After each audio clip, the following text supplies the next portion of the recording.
A paz do Senhor, tudo bem? Bom, esse é o primeiro vídeo de uma série de vídeos das quais eu gostaria de fazer. Jesus tem me tocado muito o coração para falar um pouquinho sobre a palavra, para explicar um pouquinho melhor sobre o contexto dos versículos-chave da semana. O versículo que eu escolhi hoje se trata de João 8,36, que é justamente o versículo da semana que os jovens precisam decorar na minha igreja. A cada semana a gente tem um versículo-chave para a gente decorar, memorizar, e também para a gente ir meditando sobre ele durante a semana. E o escolhido para essa semana foi justamente esse. Mas para a gente entender um pouquinho do contexto dele, a gente precisa olhar para o capítulo inteiro de João 8, para entender mais ou menos como surtiu essas palavras para as pessoas que estavam lá e como essa percepção que eles tinham pode ajudar a gente também a criar nossa própria percepção nos dias de hoje. Vamos ler primeiro o versículo de João 36, amém? Se o Filho vos libertar, verdadeiramente sereis livres, amém?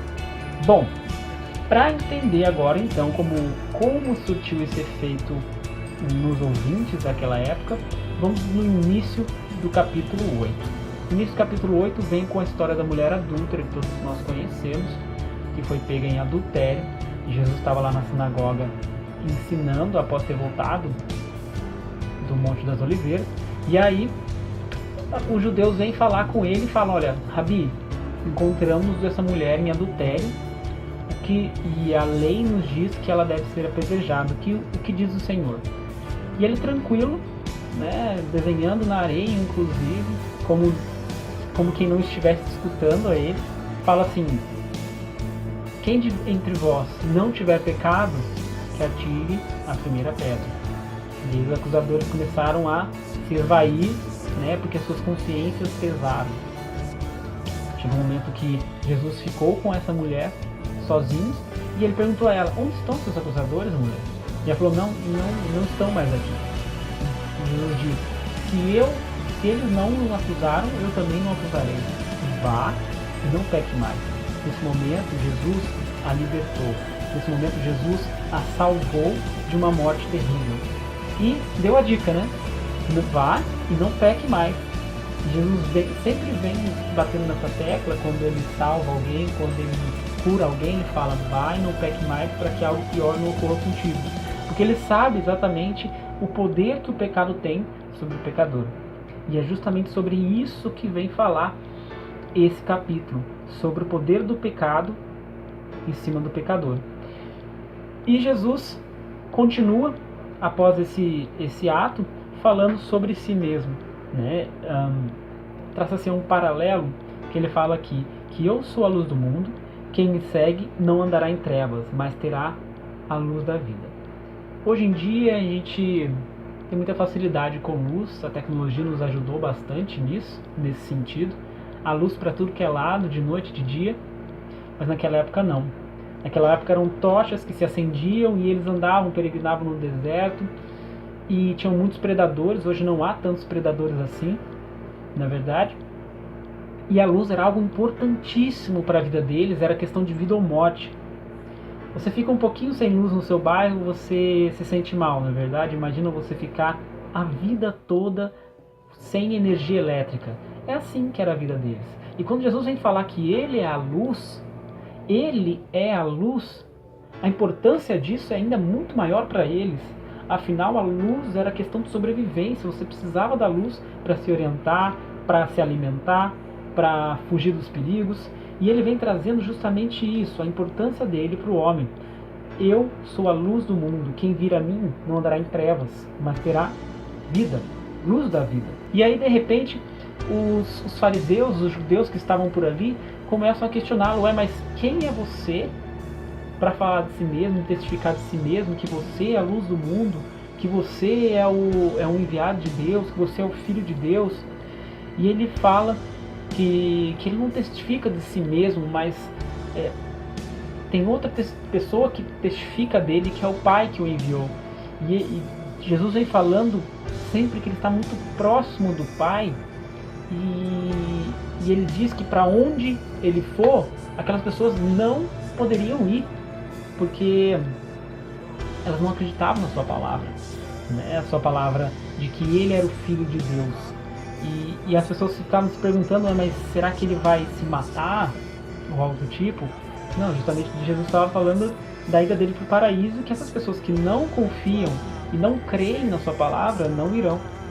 E Jesus vem falando justamente da sua autoridade entregue pelo Pai a ser quem ele é e falar das coisas que ele fala. E Jesus continua falando, né? Eu vou me retirar e vós me buscarei e morrereis em vosso pecado. Para onde eu vou, não podeis vir. Morrereis em vosso pecado. Em outras passagens, a gente fala que o salário do pecado é a morte. E é justamente disso que vem falando Jesus nesse capítulo, a força do pecado em cima do pecador. E ele fala, eu vos disse que morrereis em vossos pecados. Se não credes que eu sou, morrereis em vossos pecados. Porque ele, só ele, pode nos tirar os pecados, só ele pode nos libertar. E é aí que a gente vai chegar naquele versículo que a gente leu no início. E ele vem falando, se permanecerdes no meu ensino, verdadeiramente sereis meus discípulos, então conhecereis a verdade e a verdade vos libertará. A verdade vos libertará. Jesus começa a falar justamente sobre uma pessoa que está cativa, um escravo. E aí há um outro parênteses. As pessoas da época, os judeus, eles tinham uma cisma muito grande com a escravidão, afinal, os judeus eles sempre foram um povo escravizado, seja pelo Egito, seja por Roma. Eles foram um povo dominado em vários momentos, principalmente por seu pecado, por roubos que eles fizeram, enfim, por desagradar a Deus. Deus entregou eles muitas vezes aos seus inimigos pela falta de fidelidade do povo judeu. E dessa forma, quando Abraão veio ao mundo e libertou o povo e levou-os até a terra prometida, os judeus acreditavam que eles eram totalmente livres naquele momento. Enfim, não havia possibilidade deles serem um povo cativo.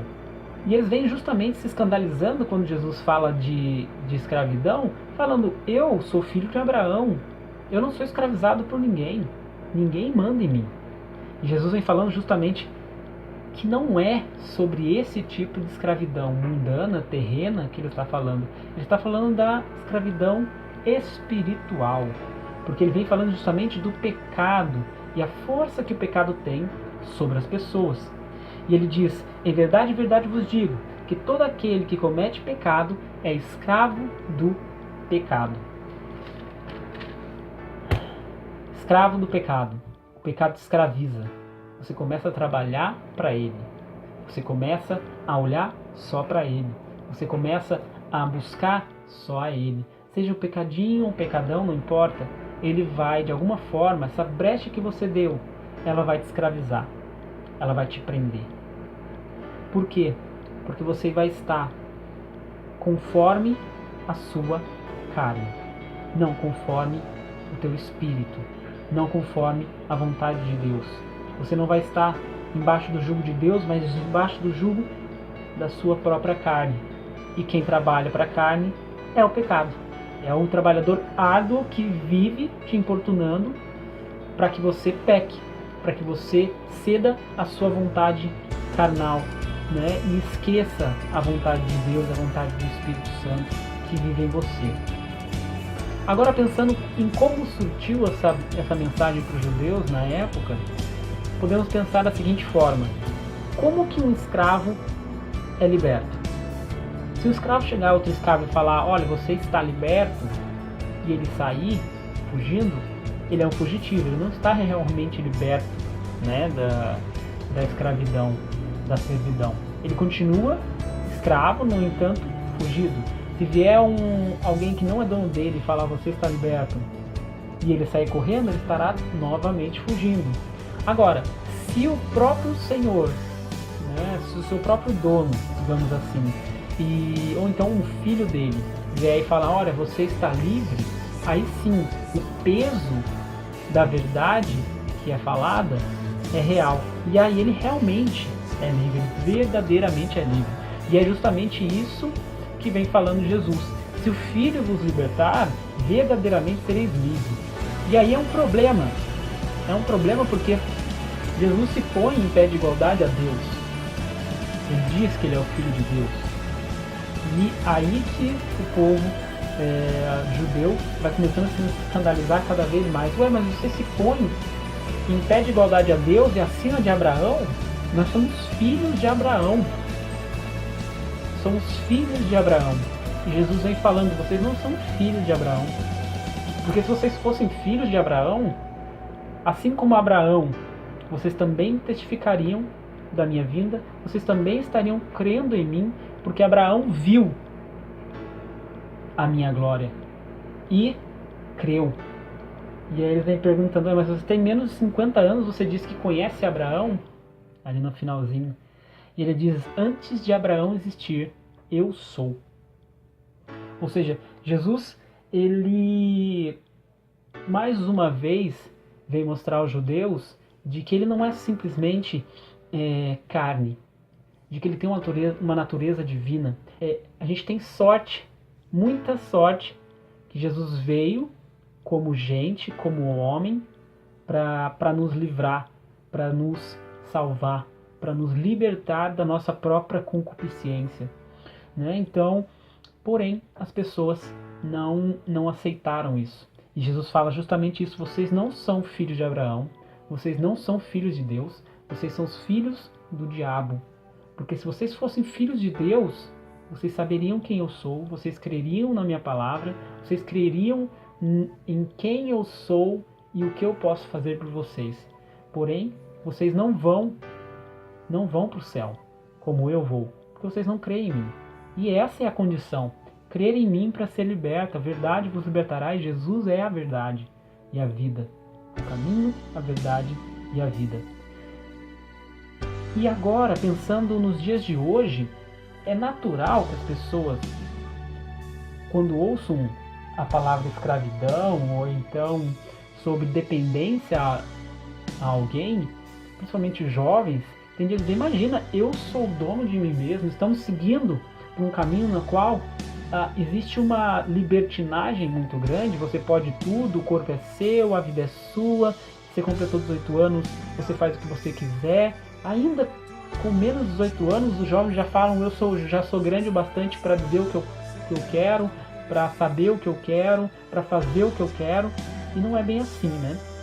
E pensa, o quão escandalizado, se os judeus já estavam escandalizados na época, imagina agora, você ouvindo uma palavra dessa, falando que você é escravo de alguma coisa, o jovem, o adulto, o idoso, fala, imagina, eu não sou escravo de nada, eu sou livre para fazer o que eu quiser. E computam isso ao livre-arbítrio, como se, ou seja, o livre-arbítrio desse total, estivesse concordando com tudo que eles fizessem. Não é bem assim, né? O livre-arbítrio, ele realmente existe, no entanto você responderá por tudo que fizer. Tudo lhe é lícito, tudo lhe é possível, mas nem tudo te convém. Então, temos que pensar sobre isso. E é exatamente isso que Jesus quer fazer conosco. Ele quer nos libertar, Ele quer nos salvar, Ele quer tirar a gente da escravidão do pecado e nos levar para ser servo do Deus Altíssimo. Exatamente como Ele fez com aquela adúltera no início do capítulo. Ele a libertou, Ele a salvou da morte. E a única condição que Ele deu foi essa: deixe o seu pecado, creia em mim, verdadeiramente sereis livres. Bom, acredito que com isso eu finalizo esse primeiro vídeo. Espero que você tenha entendido a mensagem. Se você tem alguma dúvida, me mande mensagem perguntando. Se você acredita que eu falei alguma coisa errada, se tiver algum feedback também pode me mandar. Eu estou aprendendo agora, então é natural que alguma coisa fuja. E se eu tiver também um adendo a colocar sobre isso também, estou totalmente livre para te escutar. Joia? Espero que vocês tenham gostado, entendido principalmente a palavra. e que vocês possam meditar nesse texto, meditar neste capítulo e neste versículo, para que a sua vida seja mudada e você possa ser livre do pecado e ser o servo do Deus Altíssimo, que é uma troca muito boa. Afinal, te dá a garantia de salvação e de vida eterna. Tá joia? Um abraço, fique com Deus, uma semana abençoada a todos e até o próximo vídeo. Tchau!